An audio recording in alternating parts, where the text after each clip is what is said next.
C'est moi Zulu Diabanza, je suis le porte-parole du mouvement Unité, Dignité, Courage, un mouvement panafricain qui aujourd'hui lutte exactement pour la libération de notre mère patrie, l'Afrique, et de notre peuple.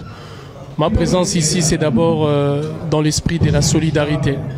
Je suis venu soutenir ces frères qui aujourd'hui est en train d'abattre un travail remarquable d'éducation pour amener justement notre peuple à comprendre certains enjeux qui se déroulent et qui aujourd'hui met à mal la liberté, si j'ose dire, de notre peuple et la souveraineté de notre mère patrie, l'Afrique.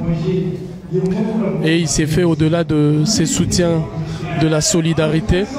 Je suis venu justement participer à ces discussions pour essayer de donner une nouvelle lecture de la crise, ou si j'ose dire de la situation d'instabilité dont souffre le Mali, qui est une situation, si j'ose dire, en prise aux mains de certaines puissances et forces extérieures à ces pays, qui aujourd'hui ne manquent l'occasion de pouvoir déstabiliser ces pays, entraîner la partition des faits du Mali et obliger aux pays du Sahel justement à abandonner toute notion de souveraineté, d'indépendance véritable.